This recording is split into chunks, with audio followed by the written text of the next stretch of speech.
network is called the retitestis. When the semiferous tubules becomes uncoiled at the posterior side, is the posterior side, then these tubules are called the vasa efferentia, not differentia.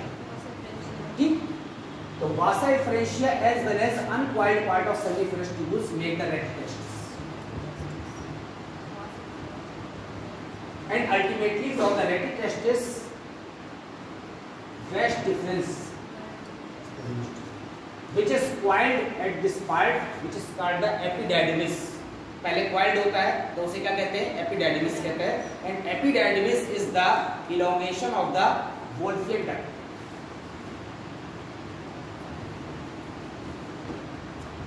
Mail में जो एपिडाइडिमिस है किससे formation हुई है? Wolffian duct से. और जो female duct है वो किससे? मुलेरियन डक्ट से. तो मुलेरियन डक्ट यहाँ पर क्या है? प्रिमिटिव नेम, और मॉडर्न नेम क्या है? ओविडक्ट.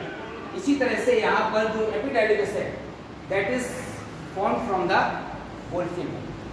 तो आपने देखा यहाँ पर retitestis. अब इसमें लोब्यूल में आ जाते हैं. The testis, the semiferous tubules contains germinal epithelium, which contains the two types of cells, germ cells as well as the cells of Sertoli.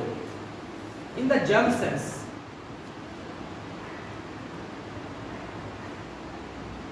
at the time of gametogenesis, जिस समय gametogenesis हो रहा है, gametogenesis means formation of gamete in the इसमें reproductive organ, main reproductive organ.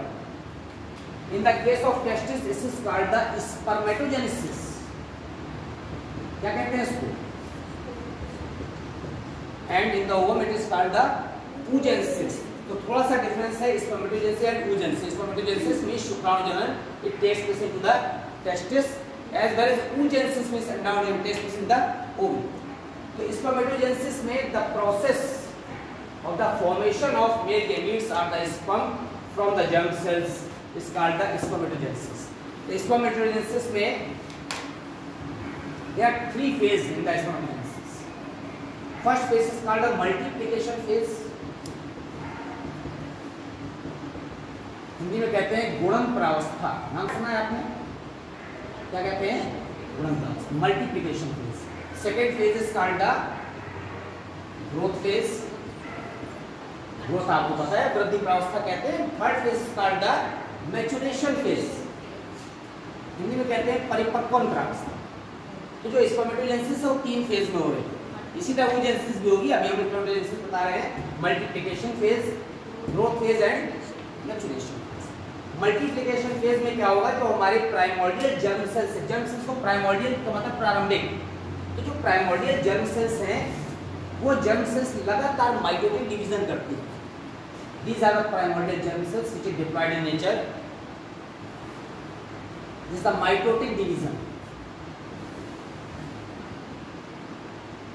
And after mitotic division, the primordial germ cells converted into the cells called the spermatogonia. समझ रहे हैं? These are primordial germ cells, and these cells are called the spermatogonia. देखते जाइए. Now, each spermatogonia grows and converted into the primary spermatocyte. This is called the multiplication phase, and this is called the growth phase. ठीक है? Growth phase में spermatogonia किसमें convert हो गई? Primary spermatocyte. Primary spermatocyte. अब देखिए आप, now the maturation phase takes place. Maturation phase में दो प्रोसेस होते हैं, दो तरह का division. Meiotic division first and meiotic division second. अब ये दो सब डिप्लॉयड है. All of these are diploid in nature. अब सबसे पहले मियोटिक डिवीजन होगा यहाँ पर, तो होगा meiotic division first, and it converted into the two cells called the secondary spermatocytes. Both are haploid in nature. जैसे मियोटिक डिवीजन हो गया तो क्या हो गए? हैप्लॉइड हो गए. अब क्या होगा यहाँ पर, again meiotic division second takes place. Meiotic division दो पार्ट में होता है, फर्स्ट एंड सेकंड। अब एक से दो सेल बनी थी, तो from the two cells 4 haploid cells are formed. These 4 haploid cells are called the spermatids। क्या है ये? These are the spermatids। Now spermatids undergoes metamorphosis and converted into the sperms। These are the sperms। तो आप देख रहे हैं primordial germ cells divide mitotically and makes the spermatogonia। This is the multiplication phase। Now the spermatogonia grows and develops into the primary spermatocytes called the growth phase। Now in the maturation phase there are two types of division, meiotic first and meiotic second। From the meiotic first, 2 haploid cells are formed from the 1 diploid cells, also called the secondary spermatocyte। Again meiotic division second takes place and 4 haploid cells are formed from the 2 haploid cells। These are called the spermatids। And from spermatids after metamorphosis converted into the 4 sperms। It means one spermatogonia ultimately develops the 4 sperms। तो primary के बाद ये these are cells are called the secondary spermatocytes। These are the spermatids and ultimately the sperms। These are the sperms and these cells is called the cells of cytoplasm, which is the supporting cells। This process called the spermatogenesis। Primordial germ cell, spermatogonia, primary spermatocytes, secondary spermatocyte, spermatid and ultimately sperm। बस आपको ध्यान रखना है कि diploid से haploid कहा हुआ। तो एक स्पर्मेटोगोनिया से 4 स्पर्म बन गए। अब मिलियंस ऑफ स्पर्मेटोगोनिया होती है और उसका 4 टाइम्स क्या बनते हैं, स्पर्म बनते हैं। This is called the spermatogenesis.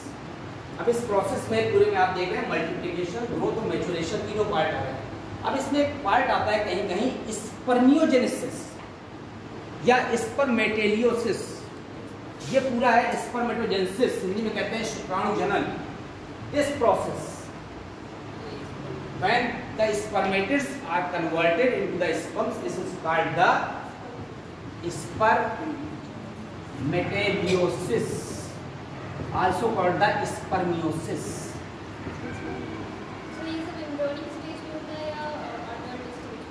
Embryonic stage में फॉर्मेशन शुरू हो जाता है, but at the time of child birth testosterone develops.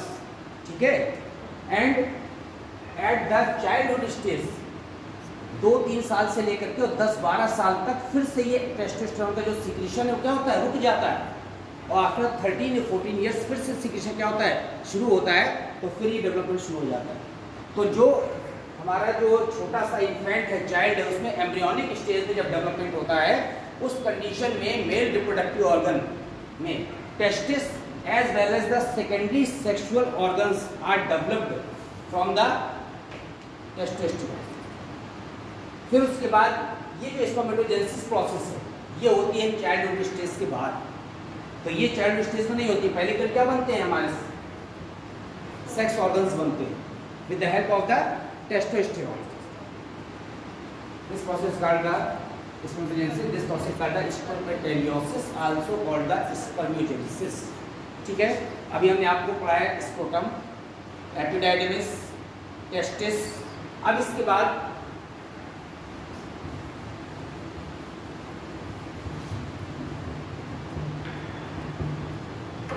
is a vast difference. The tube which carry the sperm from the testis is called the vast difference, and vast difference opens into the duct of the इसमें seminal vesicles। ये seminal vesicles की duct है, the duct of seminal vesicle।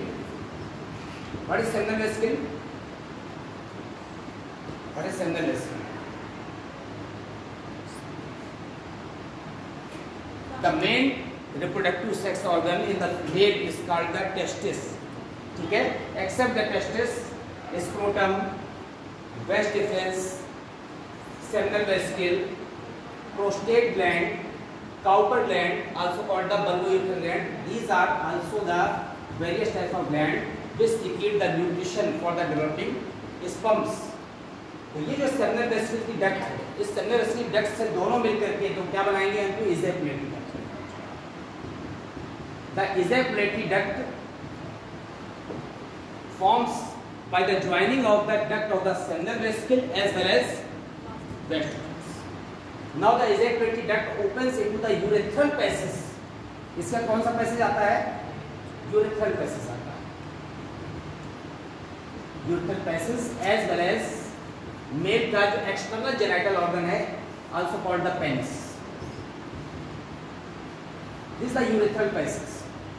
इस urethral passage में यहाँ पर जो ejaculatory duct है वो आपको ओपन होगी. ठीक, यहाँ पर इससे पहले यहाँ पर क्या लगा हुआ था? Seminal vesicle. What the function of the seminal vesicle? A pair of seminal vesicles are present which secrete the most of the part of the semen, and the semen contains the seminogenin, prostaglandins as well as a lot of fructose. Fructose give the energy for the sperms as well as prostaglandins activate the sperms as well as the muscular contraction in the male reproductive organs as well as vaginal part of the females. जो prostaglandins है, जब secretion होता है, ejaculation होता है, तो उस समय क्या करता है? ये sperm को activate करता है. इसके अलावा muscular contraction initiate करता है as well as seminogenin is responsible for the coagulation of the sperm. तो sperm में जो coagulation process होती है या semen में, उसके लिए कौन responsible है? Seminogenin. Both are proteinaceous in nature and fructose is the sugar. फिर हम आते हैं इसके बाद prostate gland is also called the urethral passage. किस साइज की, किस शेप की होती है? सिंगाड़ा देखा है ना आपने? लिखा रहता है सिंगाड़े क्या करती है? ग्लैंड होती है, इसका नाम प्रोस्टेट ग्लैंड. और ये जो प्रोस्टेट ग्लैंड है ये यूरेथ्रल पैसेज में यहाँ पर साइड में होती है. अभी जो यूरेथ्रल पैसेज में है it also secret the nourishing liquid. ठीक है, नरिशिंग लिक्विड में क्या क्या होता है? It contains the lot of enzymes also called the pepsinogen, protein digesting enzyme as well as lysozyme as well as amylase as well as hyaluronic acid, hyaluronidase etc. These are essential for the activation of the sperms. सभी क्या करते हैं? Sperms को activate करते हैं, harmful जितने भी substance है उसको फैगोसाइटाइज करते हैं, डिस्ट्रॉय करते हैं.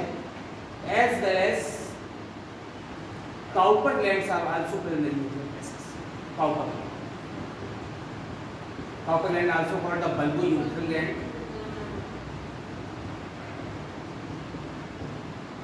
ये भी एक पेयर ग्लैंड्स छोटी सी होती है. एक और पार्ट है प्रोस्टेट ग्लैंड का जो फंक्शन है वो अप टू 45 इयर्स तक रहता है. आफ्टर 45 इयर्स ये ग्लैंड अक्सर जो है क्या होती है? साइज में बड़ी हो जाती है और उस समय it constrict the passage of the urethral. तो यूरेथ्रा के पैसेज को कंस्ट्रिक्ट करती है. इससे कार से यूरिनेशन में क्या होती है? प्रॉब्लम होती है, तब इसको काट के हटा देते हैं क्योंकि केवल नरिशिंग लिक्विड क्या कर रही है? सीक्रेट कर रही है.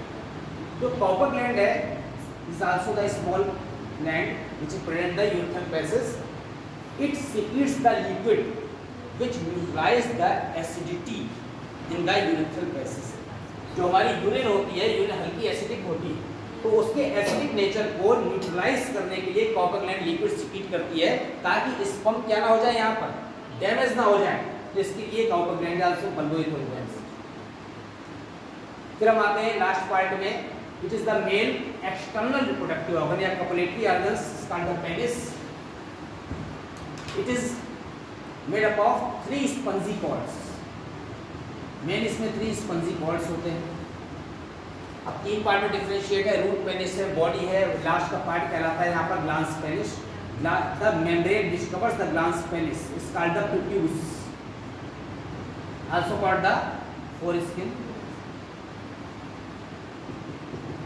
Now 3 spongy cords are present in the penis part. These are the 3 spongy cords.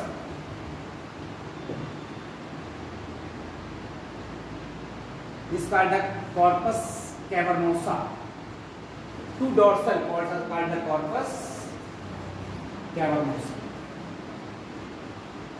as well as 1 ventral small cord is called the corpus spongiosum.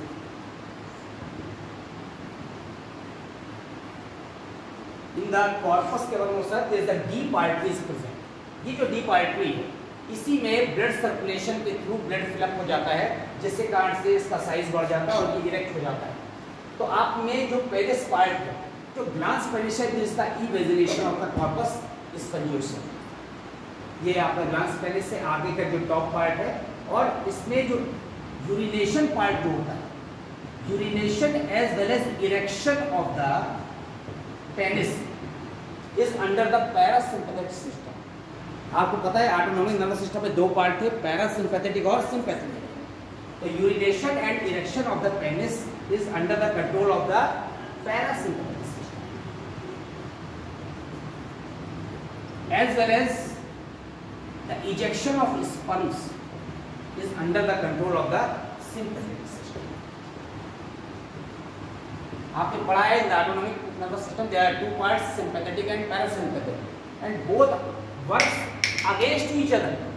दोनों एक दूसरे के अगेंस्ट वर्क करते हैं, तो इसलिए जिस समय यूरिनेशन होगा उस समय स्पर्म इजेक्शन नहीं हो सकता, और जिस समय स्पर्म इजेक्शन होगा उस समय यूरिनेशन नहीं हो सकता। इसीलिए यहाँ पर यूरिनेशन जो इरेक्शन है वो पैरासिम्पैथेटिक सिस्टम के अंतर्गत है, और जो इजेक्शन ऑफ स्पर्म्स या सीमेन है वो किसके कंट्रोल में?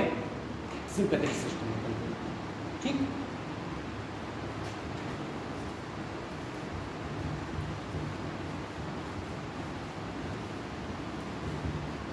हम आते हैं किसमें?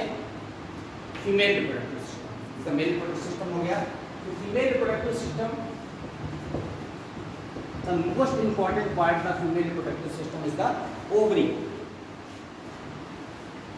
as well as other organs. oviduct है, oviduct, a pair of oviduct, ठीक है, and uterus, vagina, cervix, etc. etc. Main part क्या है? ओवरी है।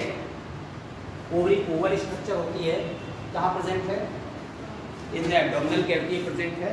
ओवरी का अगर स्ट्रक्चर देखें तो ओवरी जो है स्लाइटली कंस्ट्रिक्ट होती है एक पार्ट पर, दिस कंस्ट्रक्शन, यहाँ से ब्लड कैपिलरीज इंटर करती है, ये कंस्ट्रक्शन बना हुआ है।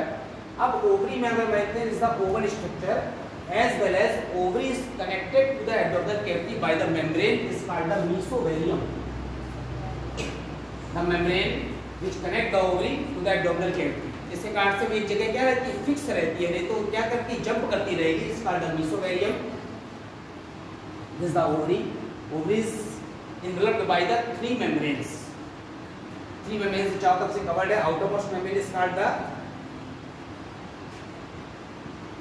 peritoneum. The middle membrane is called the germinal epithelium,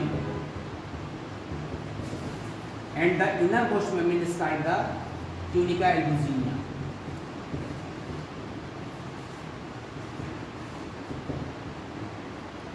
What is the function of the ovary? Formation of ovum या egg. ovum या egg एक चीज, ठीक है। अब आप यहाँ देख रहे हैं ओवरी के अंदर जो ओवम बन रहा है, ठीक है, वो बहुत कॉम्प्लिकेटेड प्रोसेस है। उस कॉम्प्लिकेटेड प्रोसेस में तो जैसे यहाँ पर स्पर्म फॉर्मेशन के समय सबसे पहले जर्म सेल ने क्या बनाया था? स्पर्मेटोगोनिया। यहाँ पर वेरियस टाइप्स ऑफ या लॉट ऑफ क्या बनते हैं? oogonia बनते हैं। Millions of oogonia from the ovary, from the embryonic stage. और चाइल्ड बर्थ के समय बहुत सारे oogonia क्या हो जाते हैं? डैमेज हो चुके होते हैं। और जो oogonia बचते हैं यहाँ पर from the spermatogonia they form the primary spermatocyte, और यहाँ पर oogonia से क्या बनता है, प्राइमरी oocyte बनता है। तो सबसे पहले this is the primary oocyte present in the ovary. The ovary is differentiated into two parts, the cortical part as well as the medulla part. Cortical part is the peripheral part and medulla part is the central part. So this is the primary oocyte formed by the process of the oogenesis. जैसे यहाँ पर spermatogenesis और oogenesis बना। The primary oocyte is enveloped by the various type of follicular cells. These are the follicular cells. Then it is called the primordial follicle. क्या कहते हैं, अंदर primary oocyte, उसके चारों बहुत सारी फॉलिकल सेल्स हैं। तो फॉलिकल सेल्स के बनने के कारण इस पूरे पार्ट को क्या कहते हैं, is called the primordial follicle. Now after development the primordial follicle, the cells of primordial follicles makes the various layers outside the primary oocyte. These layers are called the membrana granulosa. These are called. अभी भी अंदर क्या है, primary oocyte है, अभी कोई चीज नहीं हुआ ओवरी में। Now at the childhood stage it develops and the innermost layer of membrana granulosa makes a layer is called the corona radiata.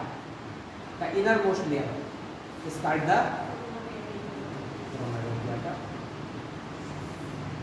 As well as there is a gap between the innermost layer and the primary oocyte, which is glycoproteinous in nature, and a membrane is called the zona pellucida.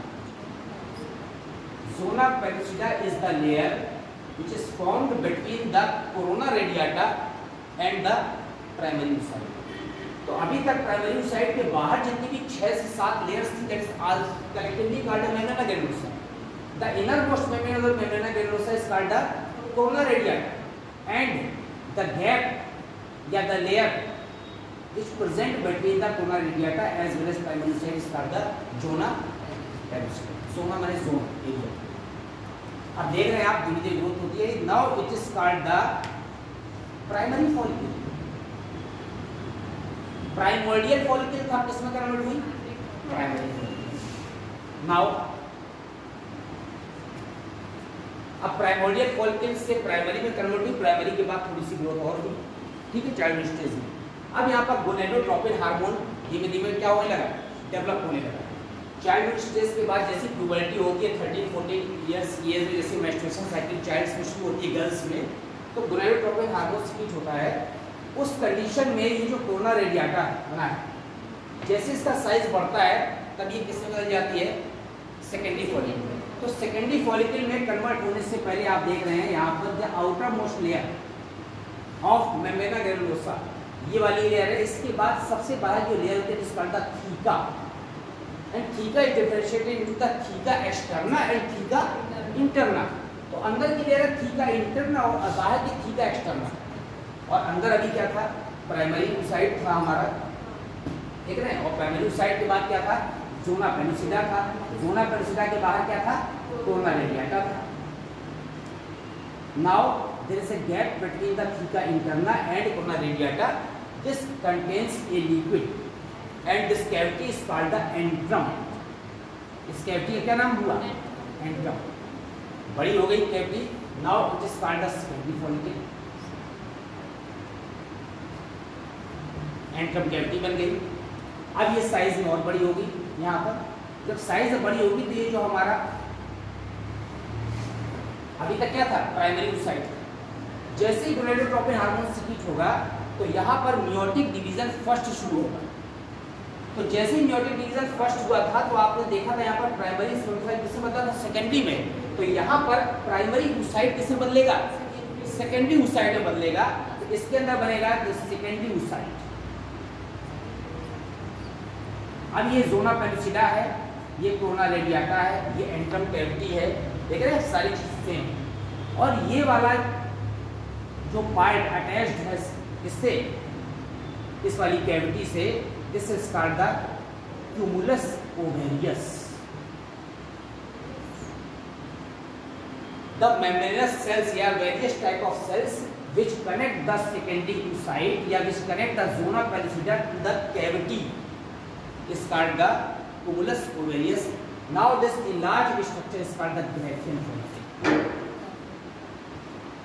जैसे size बड़ा हुआ primary secondary में convert हुआ, इसे किस क्या नाम दिया, इसे ग्राफियन फॉलिकल नाम दिया. Now at the 14th day of the menstruation cycle, menstruation cycle में जो 14th डे होता है वो दैट इज ओवुलेशन. तो ओवुलेशन जो हो रहा है वो किसकी प्रेजेंस में हो रहा है, under the influence of the follicle stimulating hormone and luteinizing hormone. तो उस हार्मोन की प्रेजेंस में जैसे ही ओवुलेशन होता है तो ये ग्राफियन फॉलिकल बर्स्ट कर जाती है and secondary oocyte is released out by the bursting of the ovary. This process is called the ovulation, which takes place at the 14th day of the menstrual cycle. ये secondary oocyte बाहर ovum नहीं release हुआ, क्या release हो रहा है, secondary oocyte release हो रहा है. अब सेकेंडरी oocyte फ्लोट कर रहा है पूरे लिक्विड ओवरी में, क्या हो गया यहाँ पर वॉल में ट्रेवल कर रहा है. अब इस पार्ट में जो सेकेंडरी oocyte है, ये जो बाकी पार्ट बचा follicular part that convert into the corpus luteum. ये जिस रचना में कन्वर्ट होगा by the bursting of the Graafian follicle, it is converted into the corpus luteum which is endocrine in nature, ठीक है, and secrete the hormone progesterone. A lot of progesterone is released out. अब इसी समय अगर sperm यहाँ पर inter कर जाए, समझ रहे हैं, तो ओवरी के अंदर तो इंटर नहीं करेगा, ये हमारा जो सेकेंडरी oocyte है यहाँ से निकलकर कहाँ जाएगा, बाहर जाएगा. तो अगर इस समय स्पर्म पहुंचेंगे तो ये सेकेंडरी oocyte कन्वर्ट होगा प्रोटीन में, फिर होगा ओवम में, और तब क्या होगा, फर्टिलाइजेशन होगा. If the fertilisation takes place then the corpus luteum continues to keep the progesterone hormone. If the fertilisation does not takes place, it converted into the एक vestigial type of structure called the corpus albicans. अगर fertilisation नहीं हुआ तो ये last में किसमें convert होगा, corpus albicans में, और डैमेज हो जाएगा, डिस्ट्रॉय हो जाएगा. अगर फर्टिलाइजेशन हो गया तो कॉर्पस ल्यूटियम लगातार प्रोजेस्टेरोन हार्मोन सीक्रेट करता रहेगा. That is essential for the, किसके लिए, for the pregnancy. And after pregnancy the zygote undergoes the development. तो जाइगोट डेवलपमेंट करेगा और एक हार्मोन सीक्रेट होगा HCG, human chorionic gonadotropin, released by the placenta. placenta आपको पता है, the vital connection between the uterus as well as fetus. तो एक हार्मोन सीक्रेट होगा HCG और वो प्लेसेंटा को लगातार ब्लड सर्कुलेशन के लिए क्या करता है, एक्टिवेट करता रहेगा और जाइगोट का डिवीजन होता रहेगा, तो फीटस में कन्वर्ट होगा और उसको एम्ब्रॉय को क्या मिलता है, नरिशमेंट मिलता रहेगा.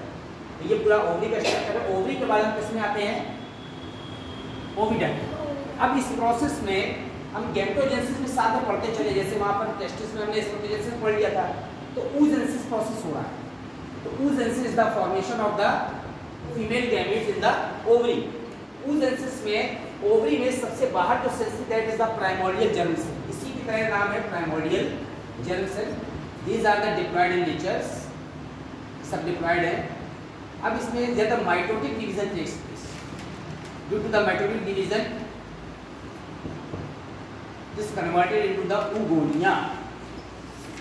अब आपको पता है in the gametogenesis there are 3 phases. This is the multiplication phase, multiply कर रहे हैं 1 से 2, 2 से 4, 4 से 8, बहुत सारे होते रहेंगे. Now the oogonia undergoes development and makes the structure, diploid structure called the primary oocyte. This is the growth phase.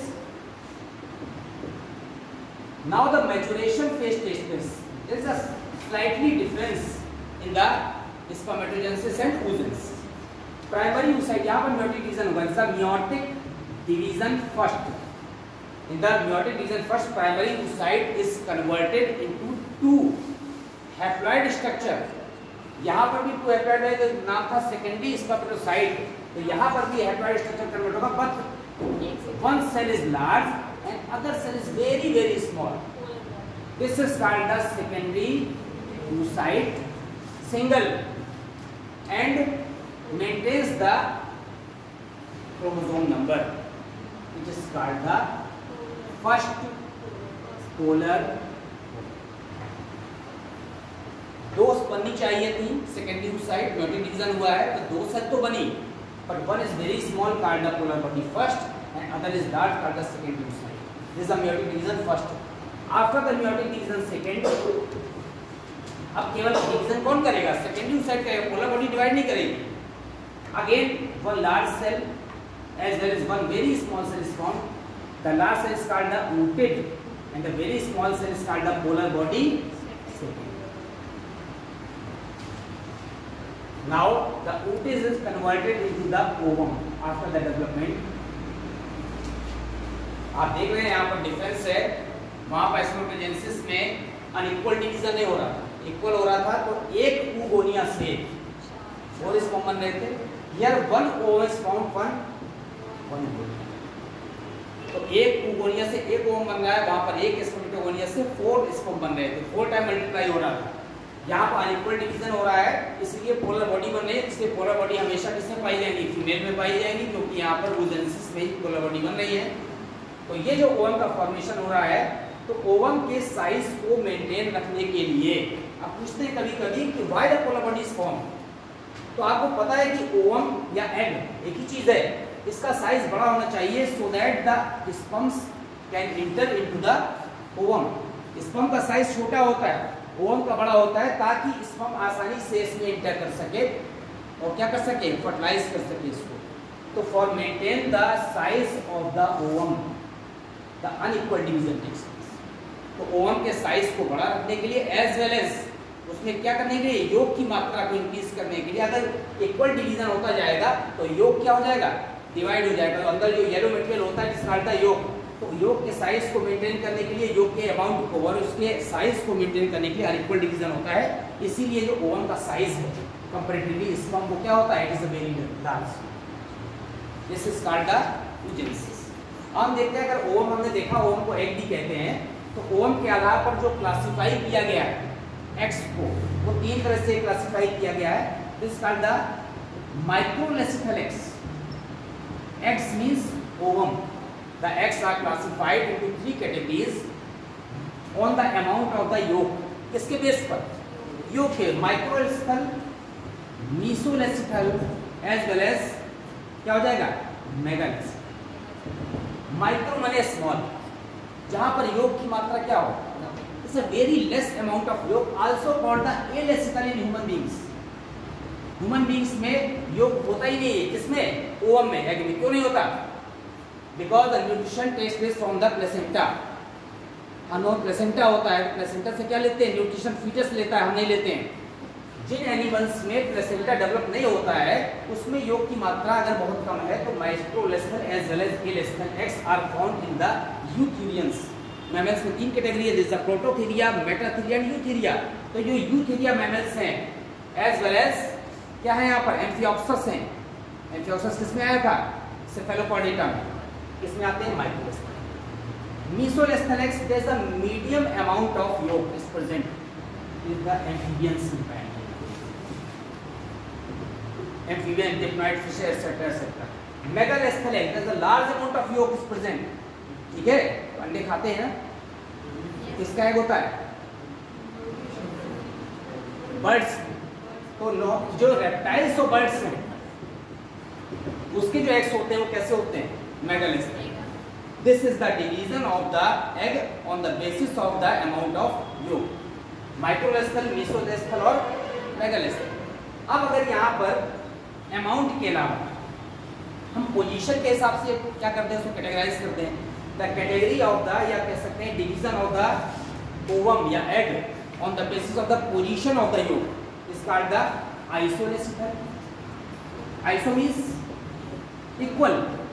If the yolk is equally distributed in the ovum, it is called the isoleस्थal. Example, माइक्रोलेस्थल जो egg है, micro and मीसोलेस्थल both are आइसोलेस्थल. जो भी example माइक्रोलेस्थल eggs का था और मीसोलेस्थल का था वो सब किसमें है? आइसोलेस्थल. नाउ कैनोलेस्थल, दिस इज द ओवम और the egg. The one at one pole the yolk is present and the another pole cytoplasm is present. This is the yolk, this is the cytoplasm. The yolky pole is called the vegetal pole and the cytoplasmic pole is called the animal pole. यहाँ पर Tyrol स्थल किसी एक and पर ही योग है। इसमें कौन सा एग्जाम्पल है? मेगालोस्थेलेस। ठीक है, जो मेगालोस्थेलेस होते हैं दीज आर टेरोल स्थल। एक और है इसमें सेंट्रोलोस्थेलेस। सेंट्रोलोस्थल में द योग part is in the centre and covered by the cytoplasm. चारों तरफ से किससे घिरा है? कंसेंट्रिक फॉर्म में साइटोप्लाज्म से। एग्जाम्पल बताइए।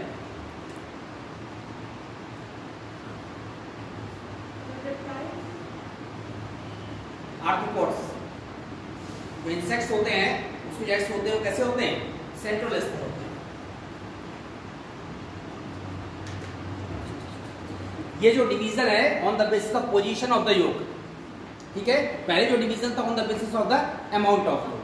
अभी हमने आपको ओवरी पढ़ा दिया। ओवरी में आपने देख लिया ओवम में एग के कैसे डिस्ट्रीब्यूशन हुआ है।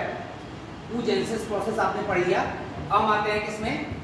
ओविडक्ट और यूट्रस। कलेक्टिवली इसको पढ़ते हैं।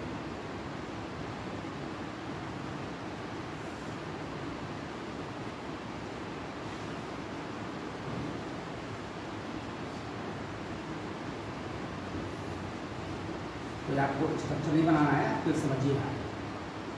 This is the ovary, the membrane which connect the ovary to the abdominal part is called the mesothelium. This is the oviduct. Ovary से आपने देखा है यहाँ पर ओवुलेशन प्रोसेस के थ्रू क्या रिलीज होगा? Secondary oocyte, not the ovum. तो सेकेंडरी oocyte जो रिलीज हो रही है, the tube which carry the secondary oocyte up to the uterus, ठीक है, इज कॉल्ड द ओविडक्ट।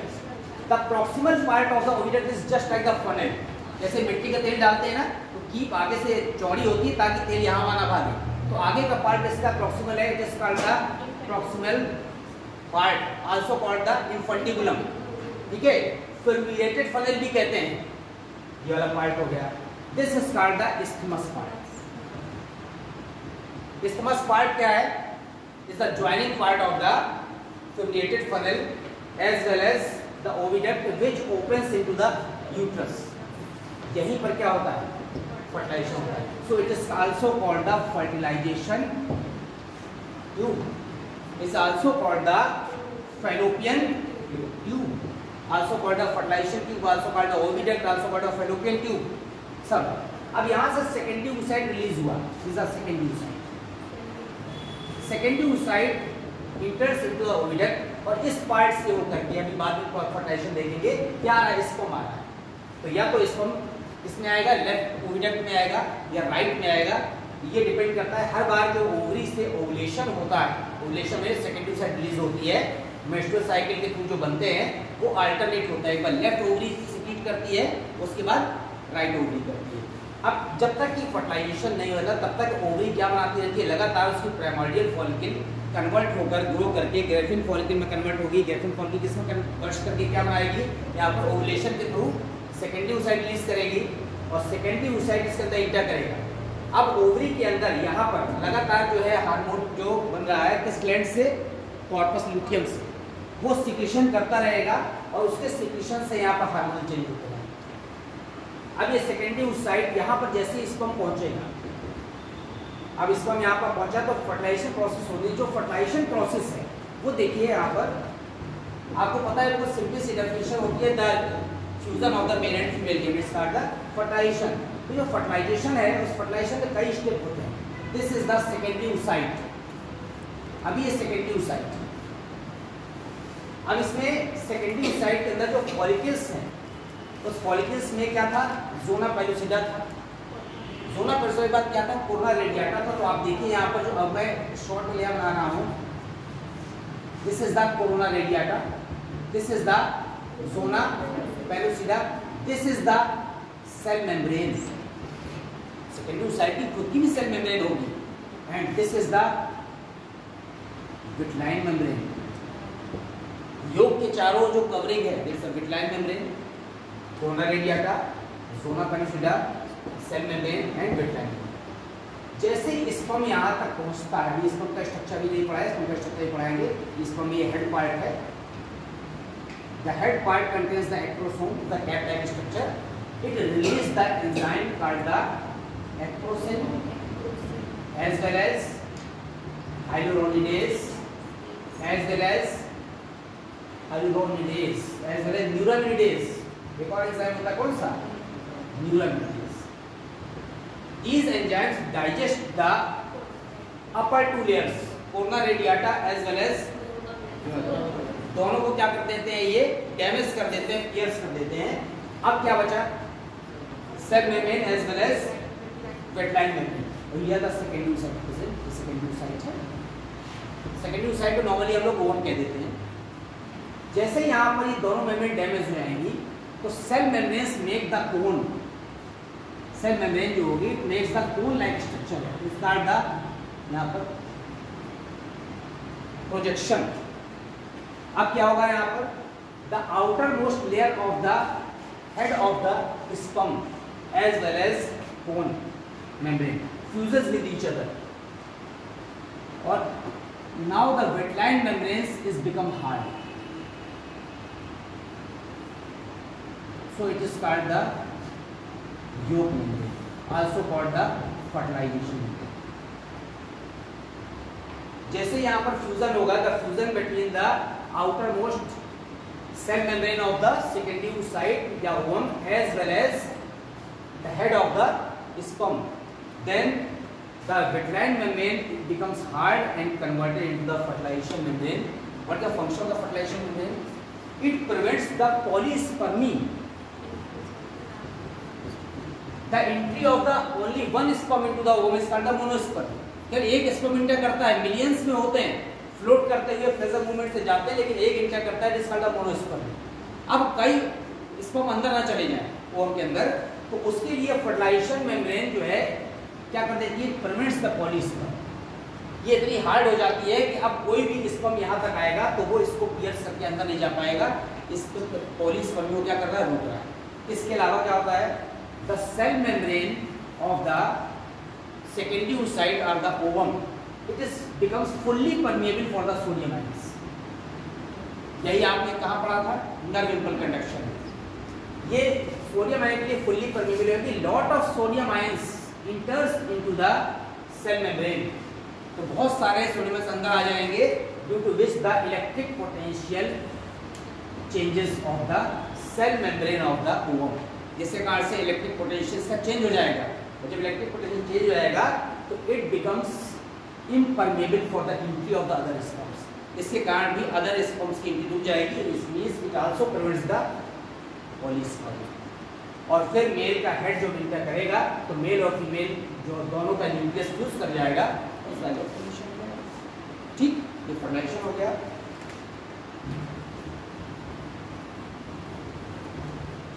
अब अभी इसमें इम्प्लांटेशन और थोड़ा सा यूट्रस की कंडीशन पढ़ लें। दिस इज द यूट्रस, ऐसा बनाया था, ठीक है। डोम शेप स्ट्रक्चर होता है, जो ऊपर का पार्ट होता है उसको फंडिक बोलते हैं, fundic part.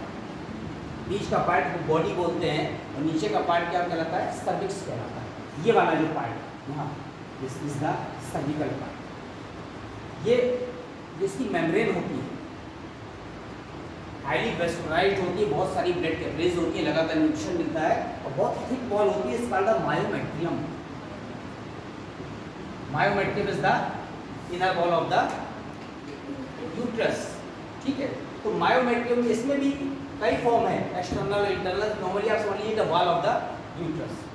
The upper part is called the fundic, and middle part is called the body, and lower part is called the cervix, ठीक है। अब आफ्टर इम्प्लांटेशन को ज़ाइगोट फॉर्मेशन के बाद इम्यूनरी डेवलपमेंट में आएगा। जो लोअर पार्ट है, अभी इसमें जो मेल रिप्रोडक्टिव पार्ट था फीमेल्स में, वो क्या था? ओवरी था। ओवरी से होकर ओवियट से होकर के यूट्रस से होते हुए यहाँ पर डेवलपमेंट होगा फीटस का। This is the placental connection formed by the human chorionic gonadotropin hormone. इसके बाद ये वाला जो पार्ट आता है, this called the external genitalia of the females. This part is called the cervix part. अब इसमें कौन से पार्ट होते हैं? यहाँ पर इज द बड़े फ्लैप्स होते हैं, this is called the labia majora. तो मोटा फ्लैप होता है इज लेबिया मेजोरा। यहाँ पर जो हेयर्स होते हैं this called the pubic hairs, mons pubis कहते हैं। This the inner flap, this is called the labia minor. This is the upper cervical part called the clitoris. Clitoris is the analogous to the penis. जो male में जो penis का है उसके analogous है clitoris. And here the two pores are present. The lower pore is called the vaginal pore for the entry of the sperms, and the outer pore is called the urethral pore. There are two separate pores. It is for the urination, it is for the entry of the sperms, but in the male it is called the urinogenital pore. It is present at the tip of the glans penis. तो mail में urinogenital पोर कहते हैं, यहाँ पर ये urethral पोर है और ये क्या है वेजाइनल पोर, दोनों अलग अलग होते हैं। अब हम आते हैं इसके बाद गैमीट्स में। आपने और तो देख लिया स्ट्रक्चर ऑफ स्पर्म। स्पर्म का जो स्ट्रक्चर है यहाँ पर उसको तीन पार्ट में डिफरेंशिएट किया जाता है। किसमें किसमें? ये वाला हेड पार्ट हो गया, हेड के बाद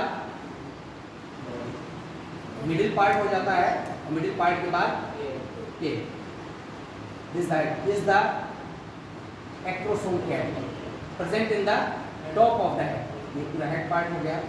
it contains A distinct nucleus, यहाँ पर ये न्यूक्लियस हो गया। And this is the neck part.